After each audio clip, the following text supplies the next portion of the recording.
Well, a wet start to this Thursday morning. It might be a good day to maybe stay inside and do some research into your family history. Or maybe not. Maybe there's another time for that. Chris Feely joins us this morning. Chris, who'd you bring in with you? I brought Kathy Newson, who's a charter member of our Historical Society here in Titusville, and she's in charge of the 7th Annual Genealogical Conference that we're holding at Drakewell on Saturday, October 21st. Very nice. Well, good morning and welcome. Good morning. Thank you so much for joining us. Well, this is a big thing. I just saw on Facebook yesterday, in fact, somebody who has all her life has been told that she is, German or, this much German, this much this and that much. Come, to find out that she is none of that because she spent time doing some family research and she discovered that she's, something else. Yeah. How often does that happen? Probably more often than you'd think. A lot of family stories that are handed down. There might be some truth in them someplace, but they get twisted over the years, and that's why you take this direction. But before we get into the event, Chris, on Saturday, let's talk a little bit about the Historical Society and what's been going on with them.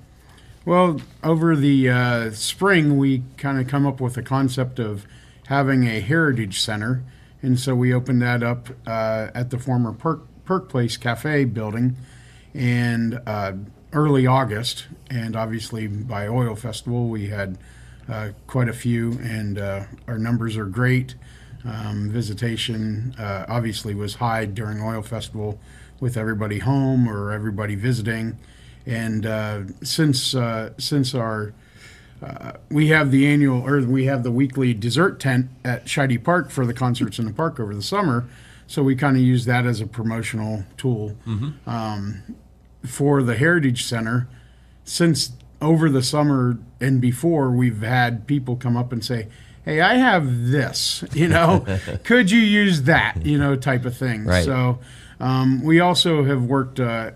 We've worked for years in conjunction with Drakewell, and up until recently, Drakewell has taken some items that maybe are more Titusville because people didn't know what to do with them, and give them to Drakewell, and we're trying to get those in the proper places. Drakewell, because it's owned by the state, has some regulations on their collection, primarily petroleum-based products, so we're working well with them. But over at our Heritage Center, we have things from E.K. Thompson. We have books that people can look through of yesteryear in Titusville and the area. Really, Kathy and I were discussing a couple weeks ago.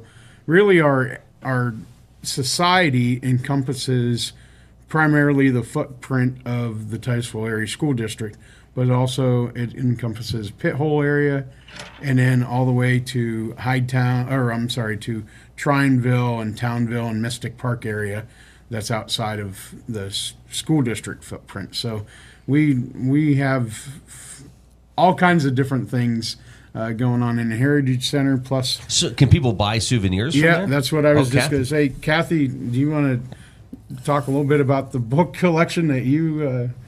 She's in charge of the books part of the. Most of the books that we have now for the genealogical conference, we do have a small selection of books that we buy, and then we sell them. And needless to say, they don't always get sold every year. So we have a few leftovers, but we also have note cards and postcards and popular shirts like what T-shirts and sweatshirts. Kathy and I was going to on. say we also have Miss Clark's history book. we have Mabel Clark's history book. Okay. If everybody from the Titusville area remembers their 4th grade history and studying the brown book with the Drakewell that you have on your somewhere over there. Yes. We have those for sale through the school district. With the holidays coming up, this would be a great place to stop in and get those souvenirs for Christmas. Wonderful time. Yeah. Stocking stuffers, let alone gifts, mail things out. We're in the process of having a Facebook store. so that people from out of town can order a convenient way for them to order. What's a convenient time for somebody to come in and make those purchases?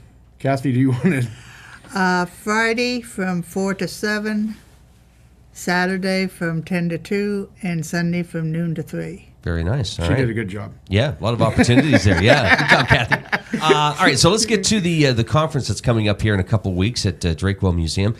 Kathy, what can folks expect when they attend this event? A genealogical conference is important for several things. Number one is you always can learn something that you didn't know. But you also make contacts with other genealogists. And, you know, your family may be very considerate and listen to what you say, but they don't understand what you're really saying. But you ask another genealogist and you say, I'm having trouble with this. And they say, well, did you try this or this or this or something else? Are you saying my family or my wife? She has a hard time with it. Oh, both. She Okay. is your family. Okay. If she is a genealogist, and she will bore you to pieces with her genealogy. Better keep going. Yeah, keep going. But like I said, you can always learn something. You never really quit learning on better ways to do things or how to do things. Things change like any other profession. This can become quite a challenge for people. I mean, an enjoyable challenge where... Oh, it can be enjoyable. It can also be the biggest frustration you've ever had in your life. Right, but I know people who've gotten into this and they end up, they think, I'm just going to go this far. I just want to know this far, but they can't stop. Oh, It yes. becomes very addicting and they keep It going is. to the point where they start traveling. Oh, yes. And they're making phone calls to people saying, hey, this is going to sound weird, but I think we're related. Oh, yes. I understand that perfectly. There's somebody locally, and she doesn't want to reveal who she is, but she came to us and she made a statement. She's traced in her retirement. She's traced her heritage, and there's 12,000 over 12,000 family members that she's legitimately has on paper. Wow. Which is amazing. But the other thing is that I'm also the president of the Fairview Cemetery, which is in Venango County out behind the airport. And I had somebody out of nowhere call me and say, hey, we have some family members buried there, and we want to discuss a couple items with you. So, and they flew in from Denver, and the sister that was with them and cousin flew in from California. So I met with them. Come find out, 4 generations ago, we're related, type of thing. So you just never know. And But you enjoy that. You know a lot about your family, don't you? I mean, well, I think I do. Well, but, yeah. But like Kathy says, you learn something new. You never know. Yeah, you never know. So, but yeah, it's unique. And actually, speaking of cemeteries, Kathy went to the state convention, correct? National convention down in Pittsburgh. No, And, that was the national convention was in Raleigh. Oh, okay. Oh. The other one was in Pittsburgh. Okay. Federation of Genealogical Societies. That's what I was okay. talking about. And she got a great bumper sticker that says, I stopped for cemeteries. I'm giving that away as the president. Okay. I bought it for a present. But anyways. 8:20 is our time. This is the Morning Drill on Stream Television, Armstrong, and the Allegheny News Talk Sports Network. So you see these commercials all the time, Kathy, on TV, right? That Ancestry. They can do it. They can do it. Ancestry has done the greatest PR work you've ever seen in your life, because most genealogists believe they cannot possibly do their genealogy if they're not a member of Ancestry. This is not true. Okay. But let's start with that then. So what's the best way? If somebody, maybe it's attending the conference, right? Maybe that's the best way to start? It can be. I went at one of my conferences. I went to both this year, both the National Genealogical Society conference in Raleigh and the Federation of Genealogical Societies in Pittsburgh. And at one of them, one of my lectures, the lecturer said that as a they decided to find out how well they could do. So they had a group, and they were only allowed to do genealogy research online. They weren't allowed to use anything else. Really? Then they had a second group, and they were allowed to use anything but online resources. And the bottom line was that the people who did not use any computer research had more information, and they were Really? doing the same person. So if you use both, you should do a bang-up job. Not necessarily. What I don't like about online sources is the fact that you don't have to document. And in genealogy, you have to document. You have to know, where does this come from? And now some of the genealogists, they're better than others. But you don't know the people. How do you know who's good and who's not? How do you know who's assuming that, I've had people assume, well, this has the same last name as mine. I had somebody write me once, and I had a cousin lived down in Indiana, Pennsylvania, and she volunteered for the Indiana Historical Society, and evidently they have a room or something. Mm-hmm. And she was researching the same family, and she said, you've got to write, my cousin and ask her about the family. Well, she wrote, and she said, I've just started, and I know that we're all related. At that time, I'd spent about 20 years of my life doing this particular family, and she's telling us we're all related. So I sat down and I wrote her a little note, and I said, I'm glad you know we're all related. But I have that people by this same last name have been born in England, Scotland, Wales, Ireland, France, Germany, Italy, Prussia, Russia, Spain. I don't know. I had like about a dozen countries, and I sat down and I wrote them all out. I never heard from that woman again. 20 years, though. Wow. Mm-hmm. So well, I've been doing like 40 years now. So what's the end result for you? Is it to find that very last person, or is it to go back? Is it I just want to know immediate, or I want to know at least within the last 300 years, or as far as I can go? Adam and Eve were her great.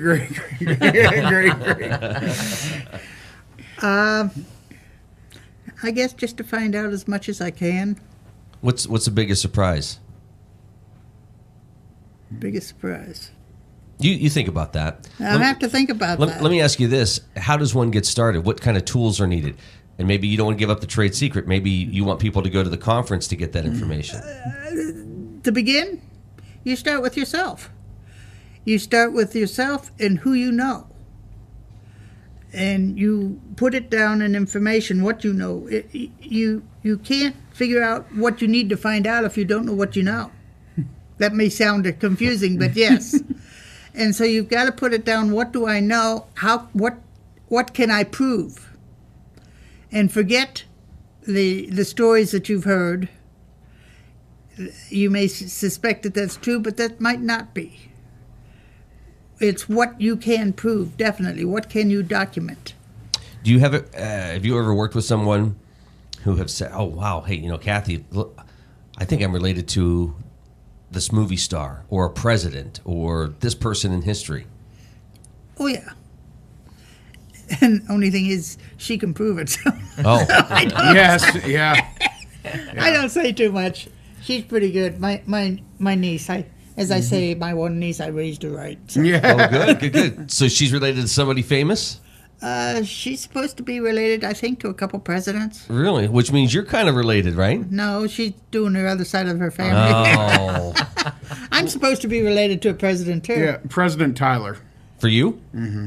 I Really? remember doing the research on my wife's family and taking it back quite a way, finding out that parts of the family were related to Sam Houston in Texas.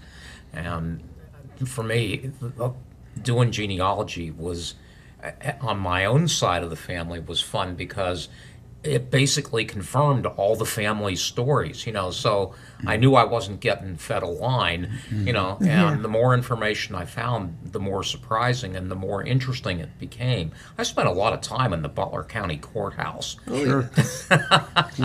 So, Chris, for this conference, will people be able to walk out with the information or with the tools to do this? Yeah, well, every year, like I said, Kathy has chaired this conference for 7 years now, and every year she comes up with new subcategories or titles, topics, speakers that add something different. And Kathy, you have the program in front of you, so Yes, why don't you? I do. Dr. Rhonda Clark is going to be speaking about accessing historical newspapers information for genealogy. They have archival newspapers online, but you've got to know how to work them to be able to find what you want to find. Some are free access and yeah. some are paid, Yeah. so Yeah. that sort of thing too. And then Elise Powell, who is our professional genealogist, board certified. May I tell you that most professional genealogists are not board certified, mainly because it's a pain, shall we say, and difficult. She's going to be bridging the decades, little used clues from the census. After you found the census records, now what? Did you find all the hidden pointers to other records? Explore methods and pitfalls when using census records. And then William Moore, who is a retired lawyer from Meadville, is going to do school days educational records. And Abigail Watson Popescu is going to be caring for your family collection, techniques for the preservation of heirlooms. It's interesting today, isn't it, with technology, and you're just able to take a picture on a phone, and there's probably thousands and thousands and thousands more pictures today because it's just so easy to take. Oh yeah, but unfortunately, most of the pictures, the old pictures that you have, are probably either in the basement or the attic, neither of which is a good place to store them. Right. So folks, by attending this conference, will be able to get some great information on better ways of storing those items and beginning the process of diving in. Yeah. So Preserving, putting things together.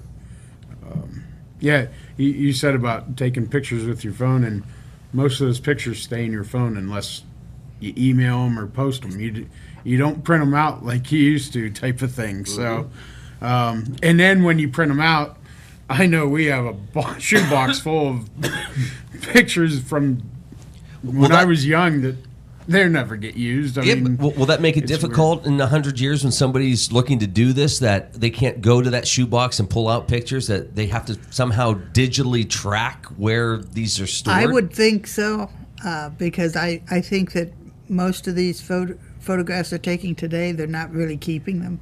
Yeah. After a while, you need some space, so you start deleting them. Wow. Well, Good lesson to learn, though, Kathy, in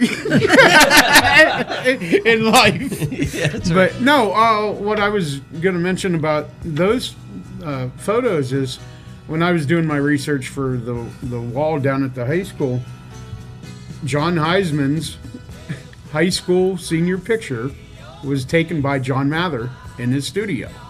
And it was a formal picture. It was very elegant Really? looking setting. Yeah, and I was just, I don't know why, but I was just kind of intrigued by It's like it. when history collides, right? Yeah, to have those two names, and it makes sense now, but and the caption was just stunning. That was in the, I think it was in the Herald at that point. Wow. But Kathy has, as you can tell with the lineup of speakers, Rhonda has her doctorate in library science. No. No. She has her master's in library science. Master's in Her library doctorate is in Russian history. Yes. That's right, yeah. So she has research. But Bill's she's teaching at Clarion, and what she's teaching yes. is library science that includes genealogy and how the librarians, because most librarians today, they don't understand. Well, they've never had to do genealogy research, and they really don't know what they're doing when they have somebody come in and ask them. Right. Well, guys, thank you so much. The event is Saturday the 21st, 8 a.m. to 4 p.m. at Drakewell Museum. 9 to 4. Contact Kathy Newson or the Heritage Center for more information. Plus, we have a Facebook page, Titusville Historical Society. All right, check that out. Thanks, guys, for coming in. Thank you. Good luck. you. Final Look at News is next.